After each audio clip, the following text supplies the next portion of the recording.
Coming around.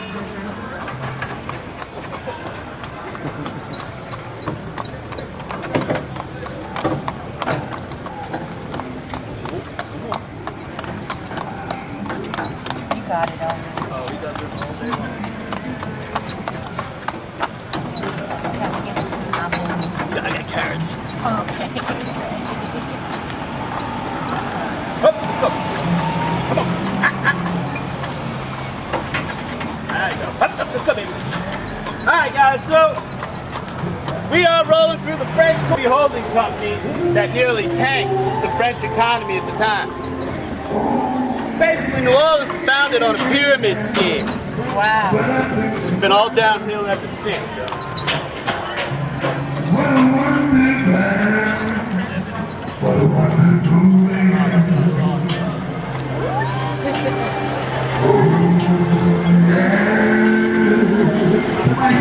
Oh yeah!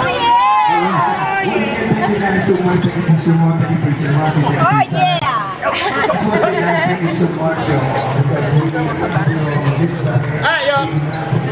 So my name is Adrian. More importantly, up front, you got the star of the show. That is Elvis. And Elvis is not a horse. He's a mule.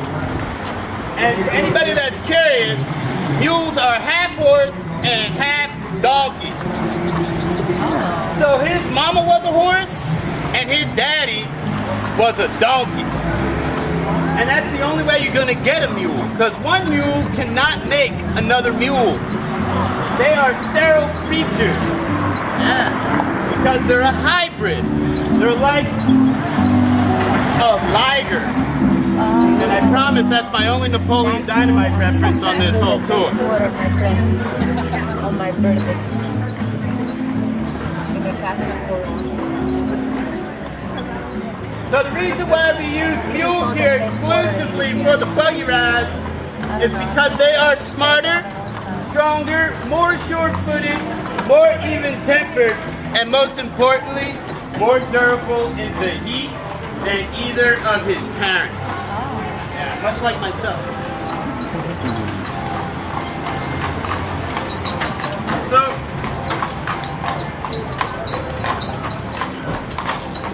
at the end of the 7-year war between France, England, and Spain, the King of France gave the colony in New Orleans to the King of Spain, and we became a Spanish colony. And even though we were a Spanish colony, most of the people that continued to live here were French and French speaking. About 25 years after becoming Spanish, we had the first of 2 major fires. That is known as the Good Friday fire, because it happened on Good Friday. And because that is a holy day, the Catholic Church would not allow the ringing of bells. So the whole city burned to the ground because we couldn't warn anyone about the fire. Wow. Oh my goodness. So, hot on the heels of that fire, pun intended, some kids were playing with flint and steel over here on Royal Street, started a second fire, burned the city down all over. Oh my goodness. So most of what you see around you was built by the Spanish, not by the French. And they built it out of brick, stucco, and cast iron because they were tired of everything burning to the ground.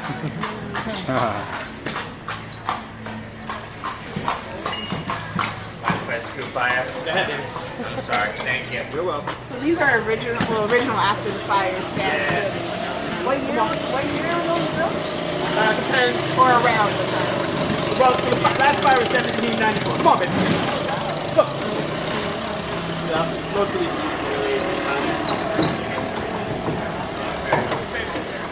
Hey, how you doing, guys? How are you? Hey, looks like you found the best bar. There it is. All right, so yeah, they were just on the last one.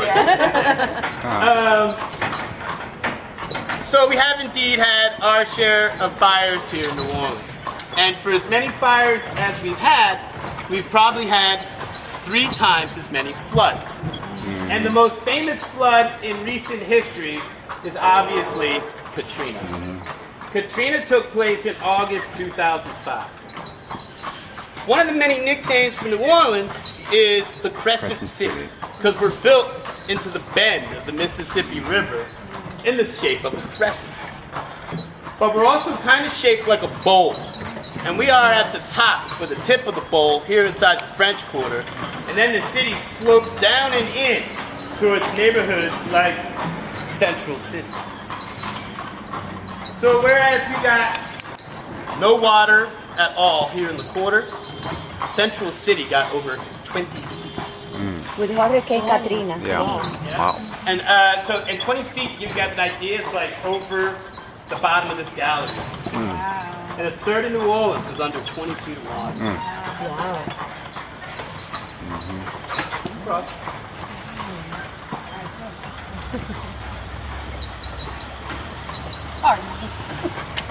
All right, so we talked about the fires, and we talked about the floods, and in keeping with our biblical theme, we'll talk about the plague. There was the Spanish flu epidemic of 1918, which claimed 3,500 New Orleanian lives in 3 weeks. Worse than that were the periodic yellow fever outbreaks of the 1800s. At one point, yellow fever was so deadly, and people were dying so fast that the city couldn't keep up with burying the bodies. So to keep the bodies preserved and ready for funeral, New Orleans began to store them inside of a giant ice house. And that ice house was located right here, where the Hotel Provincial stands today. And that was the very first morgue in the city of New Orleans. And as far as I'm aware, they did continue to sell the ice. So if your cocktail tastes a little gamey, Not gamey. Yeah. Delicioso.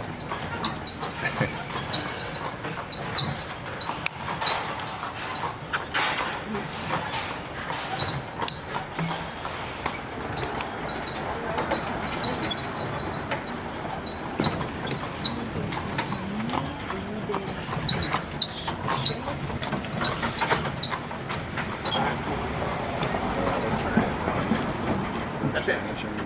That's it. Come on. Come on. Come on in. There you go. Go for it. All right, y'all. So this here is the Ursuline Convent. And this is the oldest building, not just in New Orleans, but in the entire Mississippi Valley. The first convent that was built here was built in 1732. That burned down in 1744, and they rebuilt it in 1751. That's this main building right here. This was the convent. Roughly 100 years after they rebuilt it, New Orleans was declared the archdiocese for the southern part of the United States. And the archbishop took the convent over for his offices, and the nuns were moved further downriver into a newer and bigger convent. That's when they added on St. Mary's Chapel. Sorry, St. Mary's Chapel. That is the chapel of the archbishop. That is 100 years newer than the convent. But it was still only the convent.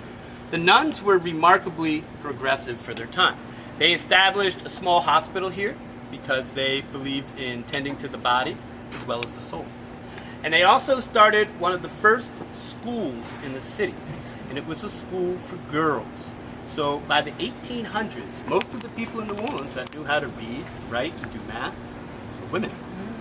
And they made no distinction based on economic standing or ethnic heritage. So a lot of young women of color got an opportunity to learn how to read, write, and do math here as well, which is a pretty remarkable thing for 1700s Louisiana.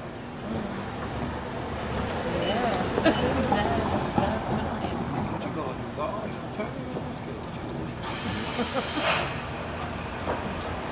Everybody waiting on you. Wow. Very well about that. So it's still used for as It is now it is the archives for the archdiocese as well as a museum.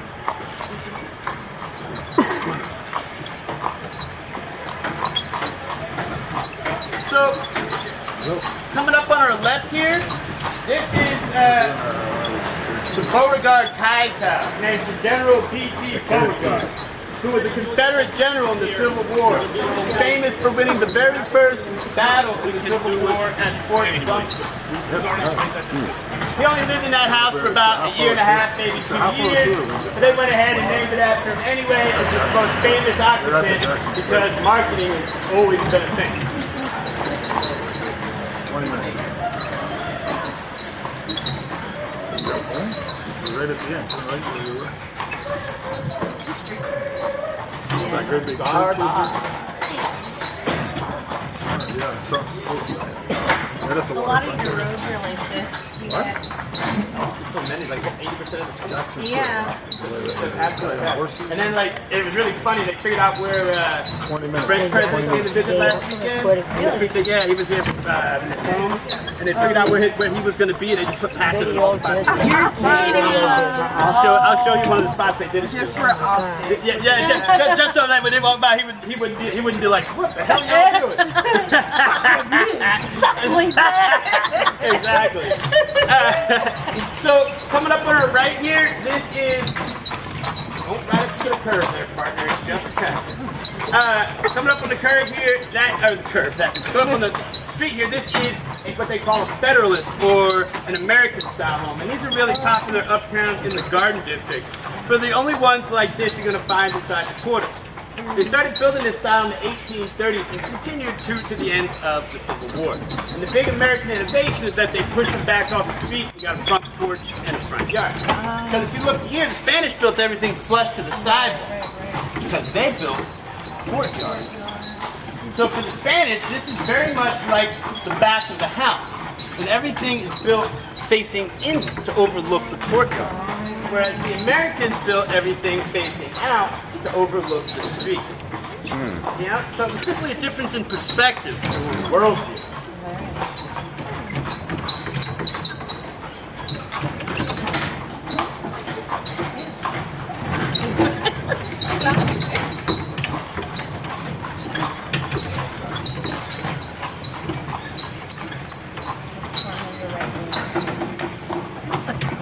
So, at the end of the 1700s, there was like 5,000 people living in the colony in New Orleans. And then there was a big revolution on the island of Haiti. And a lot of the French colonists and some of the richer Haitians fled here to New Orleans as the next closest French-speaking colony. So we tripled in size from about 5,000 to 15,000 people in like a year and a half. And that's when we began to get these style of homes. These are what they call a Creole home or a Creole cottage. It's also when we began to get a more Caribbean vibe here in New Orleans. Yeah, one of my favorite descriptions for the city is we're not so much a southern U.S. city as a northern Caribbean. And I feel like there's some real truth to that.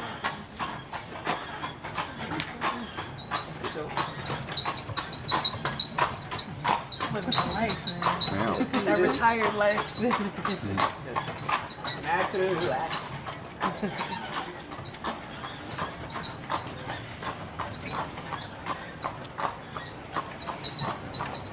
You guys see these spikes here on the poles? Those are called Romeo spikes. And those were put there to help prevent young men from visiting young ladies in the middle of the night. Oh. They say you may go up a Romeo, but you're coming down a Juliet. That's it. Oh my word.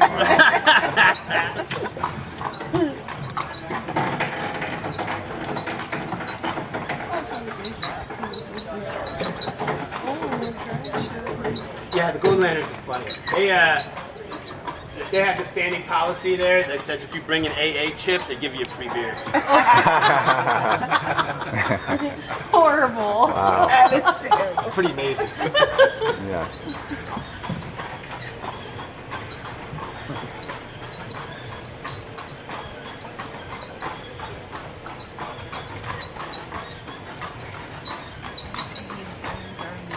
I know. Everyone has a fern.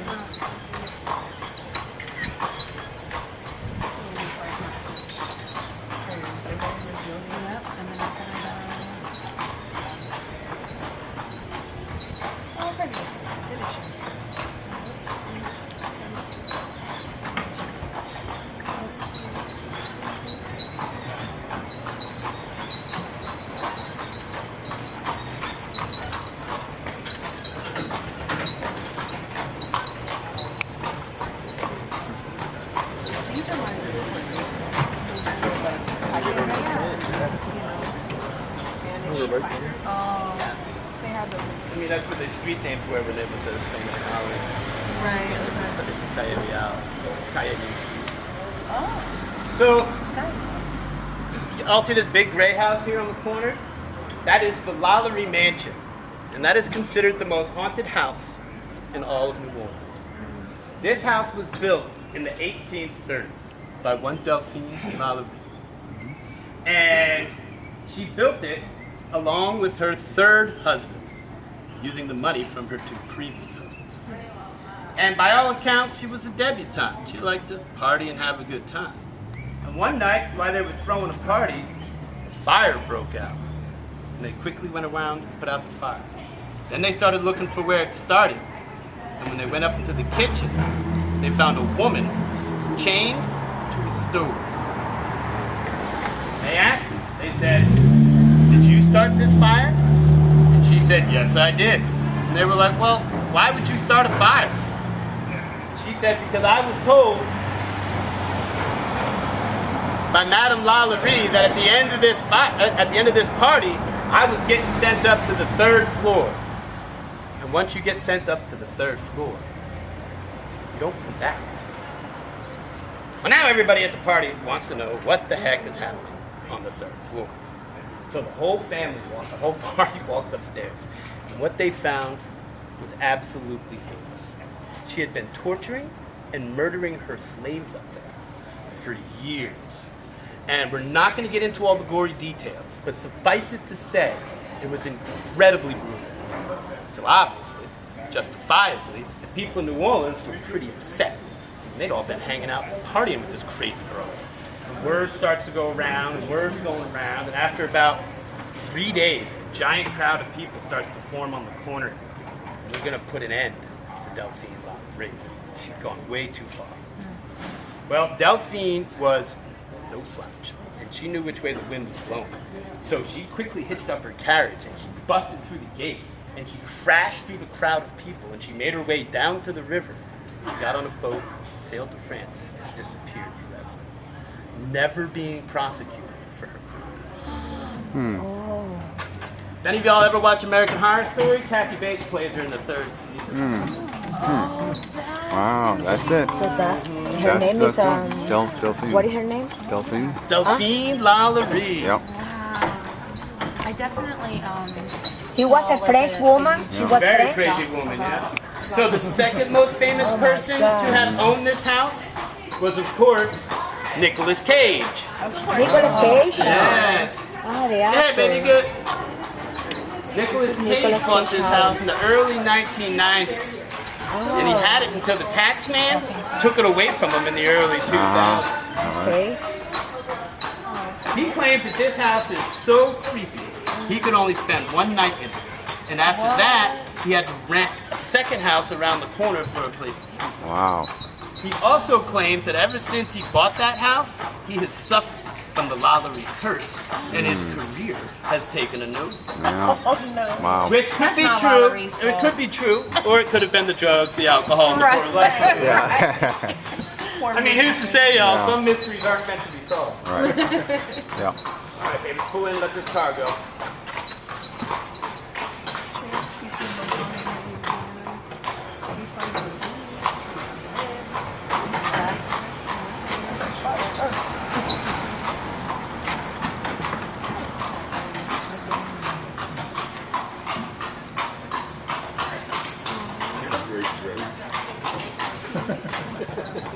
Nicolas Cage. Nicolas Cage Yeah. bought the On the house. Wow. can we get them that? I think that we should. He bought the house with the Yeah. He bought the house and owned it, and then he got cursed. The only thing about it, you can't ever turn it off. They just don't pay attention. Oh, seriously? Well, I mean, maybe you can, but these don't ever turn off. These are run by the city. Oh. So they just stay on all the time. But if, I mean, at your own house, if you turn the gas on and off, you can turn it off. Yeah, But if you just go like that and put out the fire, the gas is just going to keep going. Yeah, you know? true. So you have to turn it off. You have to- So, yeah. But I mean, at your own home, you can probably just Right, turn the of knob. course, have a knob. Yeah. No, they're so nice. It gives me like 17. When they go back, they're old. So anybody who's a fan of Elvis Presley, this is the house that they used in the movie King Creole. Not one of Elvis's best movies, if he indeed has a best movie. But you know, the king was there. In here? That right there. Wow. They filmed it. Elvis Presley's house. So, coming up on our right, this is Homer Plessy Elementary School. This is one of the oldest schools in the city. I had a guy on my carriage on Christmas Eve who was telling me about how his grandfather went here in 1901. And it wasn't a new school then. No.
Alright guys, so this here is a cornstalk fence.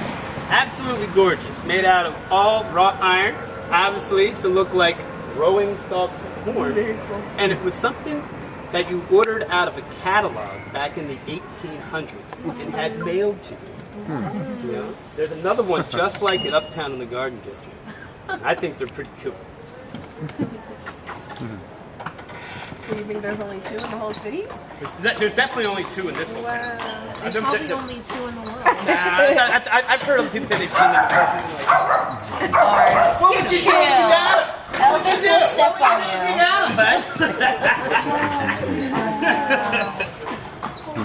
Don't worry, Elvis, we got your back. Elvis does not care. Elvis is afraid. Of all the things that make him upset, dogs are the least of them. You don't care for nothing about dogs.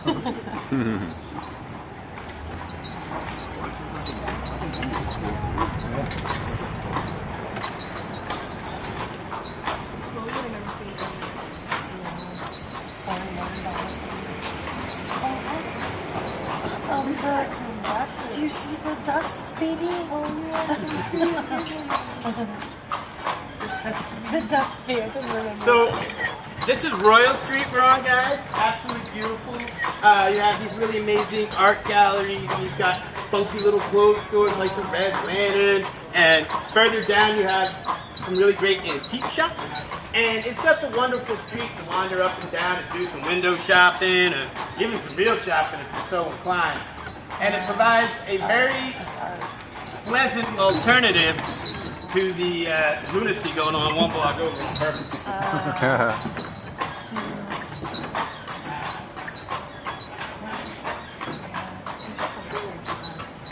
I didn't realize it was such an art-heavy.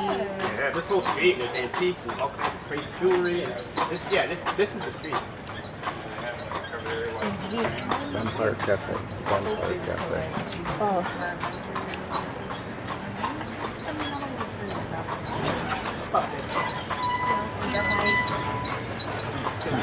Now these paintings are more than 1,000. A lot of these paintings are like 7,000. Yeah, okay.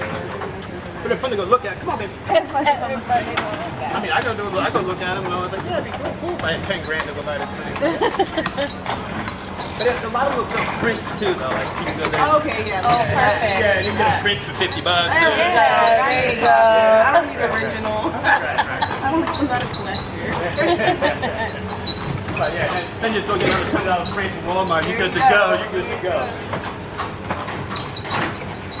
Well, we'll go to Michael's and get a good Oh, print. there it is. Can you say what street we were just on? We just started? That was Royal Street. Royal Street.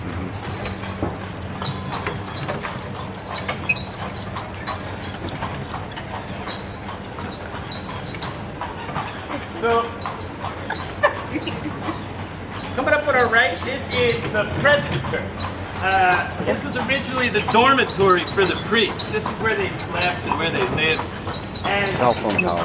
No on cell the other phone. side of the presbytery is the giant cathedral, the St. Louis Cathedral.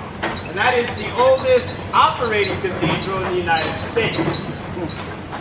The cathedral was built in 1794 by Simon Almansor. And Simon Almansor and his oldest daughter, their remains are kept in a crypt inside of the cathedral itself.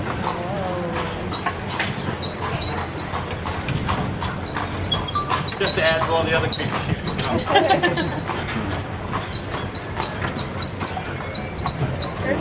So, this here is Jackson Square. Jackson Square began as a military drilling field known as the Place d'Armes, or the place of weapons. But it pretty quickly evolved into the town square, which has remained ever since. And I like to say it's been about 300 years of weird going on there. Hi.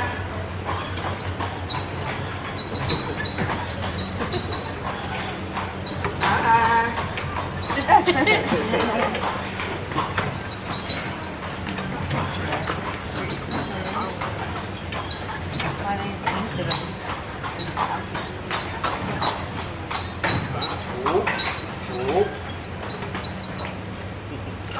Come on.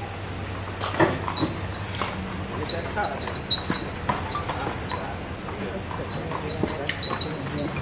Remember I thought about new patchwork they just did from Crown? Yeah. This is Oh, all I see. yeah, this is all just giant potholes. And then they were like, oh, well, he's gonna come through here, and they just laid all these patches in here. All of this will be gone in a month. So they didn't do a very good job. It doesn't look that much better either. Why? Well, considering the depth of some of these holes, yeah, absolutely. There was one hole that's right up here that was literally like that deep. We were just like, I had to like slow them in and out, you know, it's like traveling through the Rocky Mountains like Carriage. So that is the French market up there. And the French market is the oldest open air market in the United States. And of course, the French market was built by the Spanish. So names like French Quarter and French Market, those came from the Americans.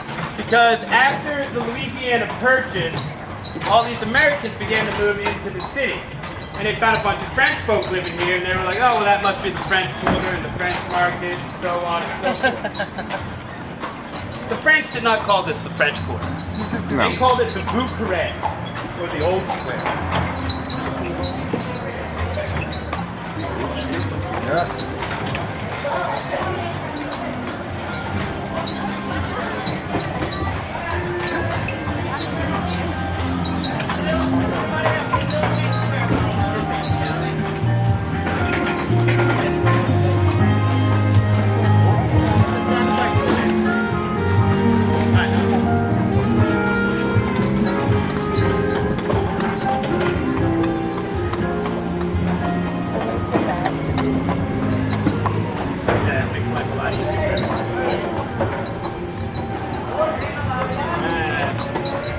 Alright guys, we are returning back to Jackson Square from whence we began.